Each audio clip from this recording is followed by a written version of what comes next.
Yo, what's going on, everybody? Inzem here, and as you can see by the title, doing a little different type of video. Why I'm quitting competing in Dragon Ball Fighters. Before I start talking about my reasonings for this decision, I do want to make it clear that this doesn't mean I'm gonna just stop playing the game altogether. Because if I don't say this here, some people are definitely just gonna assume that. So get that out the way. I'm strictly talking about competing in the game, and I'll talk about what I mean by that in a little bit. But yeah, I have been wanting to do this for a while, to be completely honest. Both make this video and make this decision. If I'm being completely honest, the decision was made a pretty long time ago. I'd like to say I kind of stopped wanting to play around the time the new patch dropped, and honestly, when the new patch dropped, I really haven't even been playing the game too much, especially a lot less compared to before. If you guys been in my streams or just see me on Twitter, you probably already seen this coming, but I wanted to make a video just explaining my thoughts. So if I had to say why I want to stop playing Dragon Ball competitively, I would say there's 4 big reasons, and we're going to go over all of them. The first thing is the big neutral skips in the game.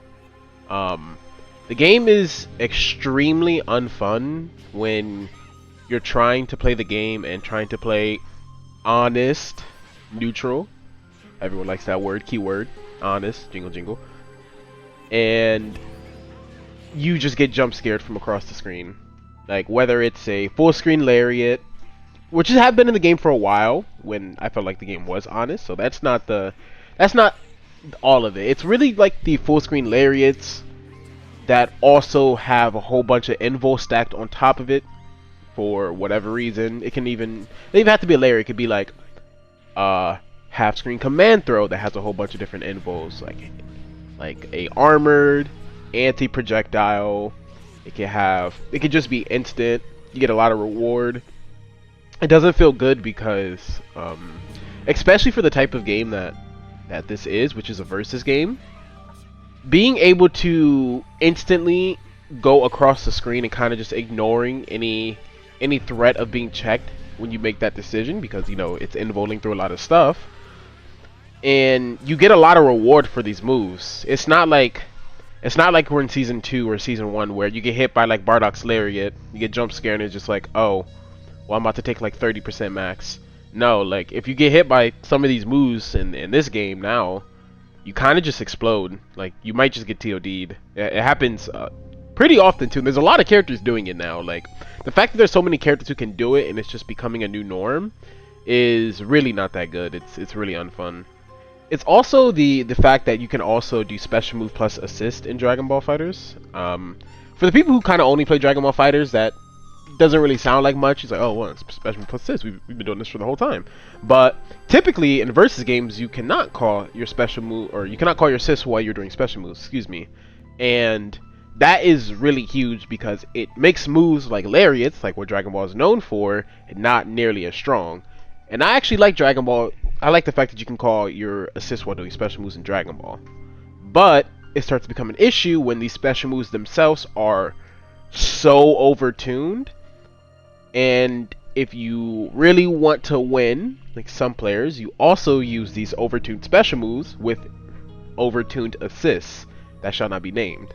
So the second big reason as to why I am not playing anymore, not competing anymore, is kind of ties into the first one a little bit, kind of in the same vein, which is normals are just way too strong. Like it is insane how strong normals are. Like the special case characters of the older patches, like your Kid Buu, your Majin 21s, your characters who had noticeably really long normals, that was kind of their special trait, and more often than not, they're giving up something because of that. Like in Majin 21 case, her lights were really bad. They didn't really go too far. Her 2L was pretty good, but outside of that, her jail was really bad. Her 5L was pretty bad. They didn't go that far at all. In return, her mediums went really far. Kid Buu, he's just a cheater. I'm not gonna lie. I don't have an excuse for that. His neutral wasn't the best, I guess. Blue Gogeta, he obviously is missing a lot of stuff as a character, at least before, with like frame data, with like safety and neutral, which is neutral control in general. But in return, oh, you have this half screen move, so good luck with it. Now in today's game, all these characters have these moves. Like SSJ Goku, 2M and 5M are going across the screen. Vegito is pressing 5M that goes across the screen. You're getting hit scanned. Like I will always stress this. He has a tracking hit scan TOD normal that hits 14 frames.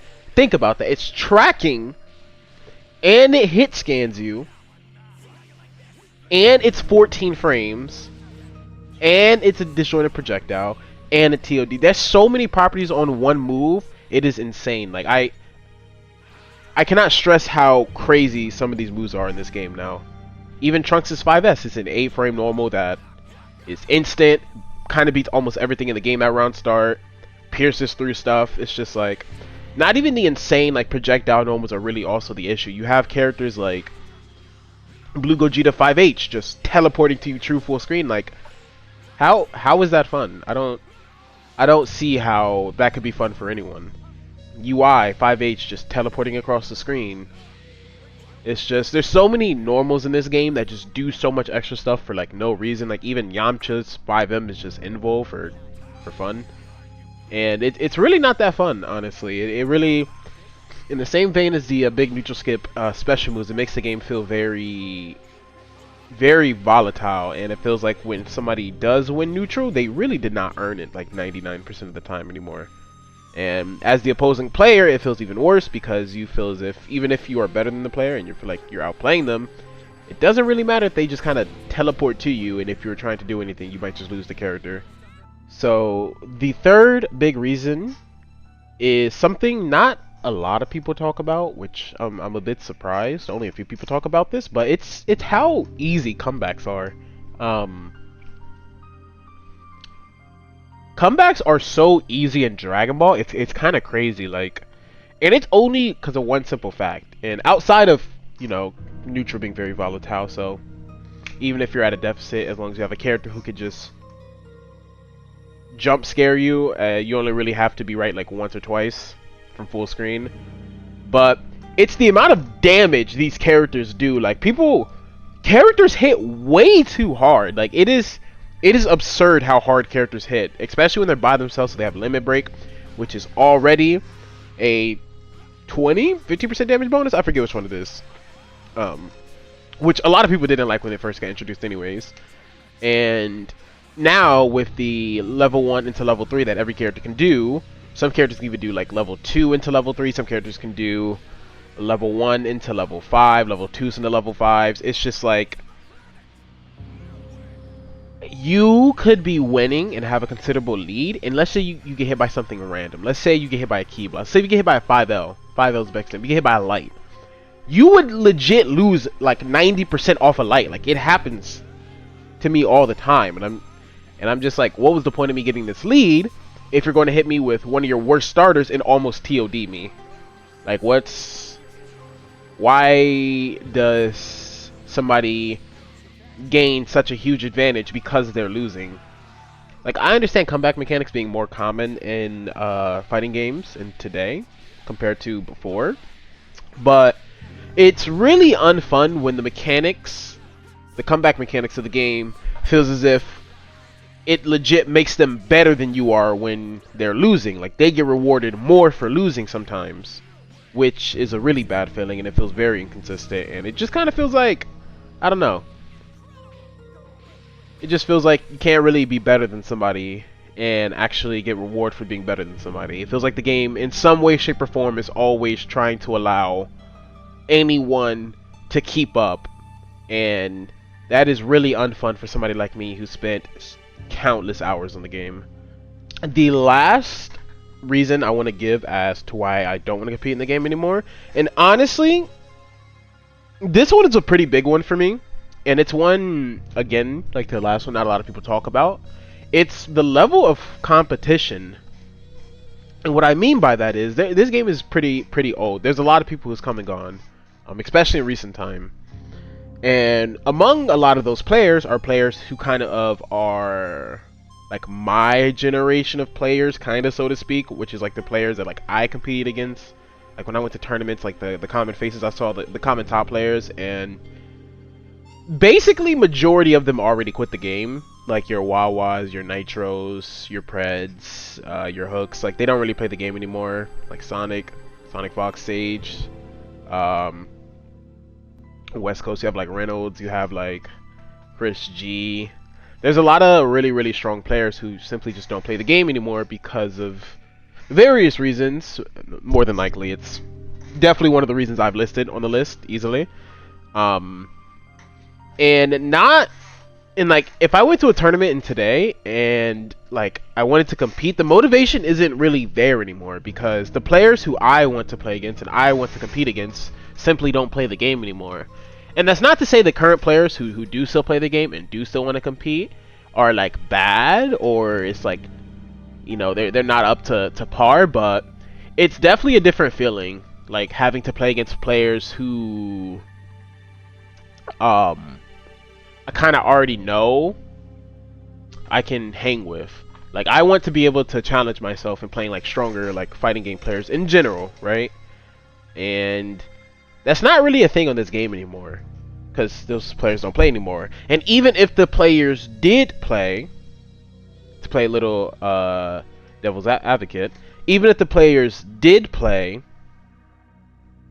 it wouldn't feel as rewarding to beat them due to how volatile this game is. It really does not feel like the better player wins consistently, like at all, honestly. So the level of competition for me is extremely low, and that's extremely demotivating. Maybe if these players still played, even if this game was in this state, that would be a reason for me to keep playing, right? But that is simply not the case. And I know a lot of players have stopped playing due to this reason. A lot of really strong players. So I wouldn't say I'm like uncommon on this, at least among the top 0.01% of players, but that is definitely one of the bigger reasons. That's definitely one of the bigger reasons. I should have mentioned this before I started ranting and talking about the topics, but keep in mind that these opinions that I have is from a person who not only has 10,000 plus hours in the game, it's also the point of the point of view from a person who is in the top 0.001% of players.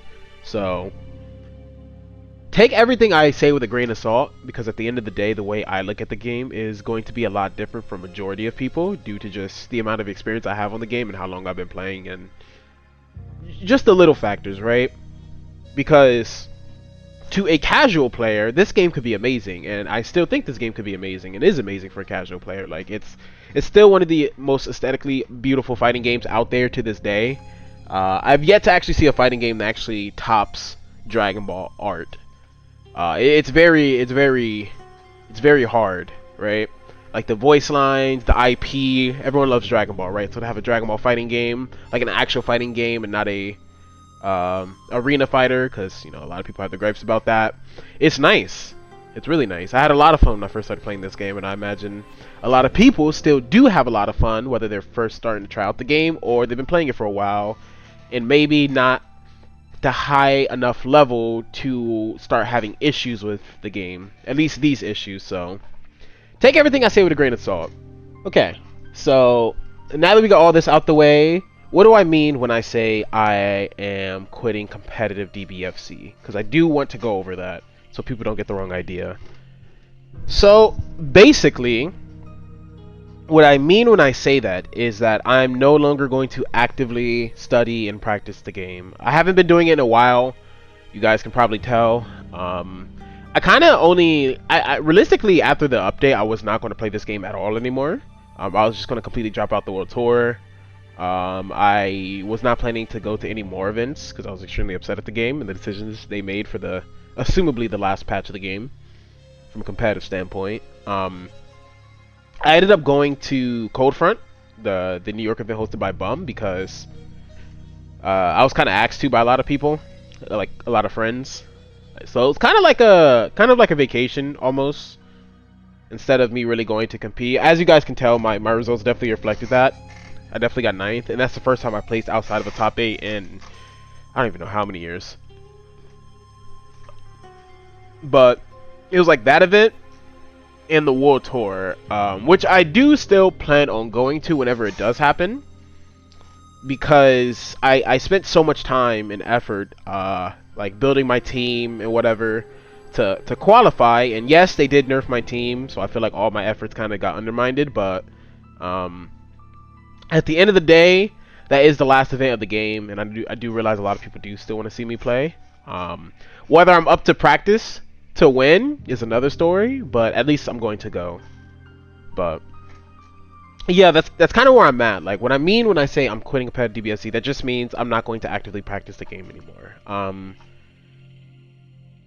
Nowadays, I legit just don't really play the game at all, with a competitiveness in mind. I kind of just get on to joke around, to stream, maybe to create some content, and that's about it. That's kind of where it ends. Let's say I go to a tournament, right? Let's say I go to Combo Breaker, because I am going to Combo Breaker.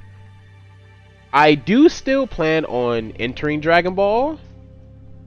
At least the way I am now with my mindset, I still do plan on entering Dragon Ball, but it won't be I'm practicing the game every day. It's kind of just going to be me trying to remember, to recall my skills and see how well I can do, which I still think I can do pretty well, like, with just doing that. Because I would like to say, the best player in the game for a while. So that you don't easily lose that knowledge, even if the game changed. So I imagine I would still do pretty well, and that's just for the people who do want to see me compete, because it's nice, you know. I know I make the game look cool. So, but yeah, that's where I'm at. This is all the reasons why I'm quitting competitive Dragon Ball. The decision's been made for a while now, and it's kind of been in action for a while now. Most of my time is kind of just on Skullgirls or just doing other things at the moment. But I did want to make a video sharing my thoughts and kind of taking you guys with me and down the mindset and my reasonings behind. And I don't think this video is going to come as a surprise to a lot of people, and I also think a lot of people are going to agree with a lot of the points I have, especially the people who play this game with any sort of competitiveness in mind. So yeah, hope you guys enjoyed the video. If you have anything you want to talk about in the comments, want to agree with me, want to disagree with me, which I'd be surprised if people were to disagree with any of the points I've made realistically. But if you do disagree with me, let me know in the comments, because I always actively try to look at comments. I might not respond to all of them, but I definitely try to look at them, and I'm trying to do better about responding. So just know it's all seen. Trust me, it's all seen. I have a lot of time when it comes to stuff like that. But yeah, I'm gonna catch you guys in the next video. Peace.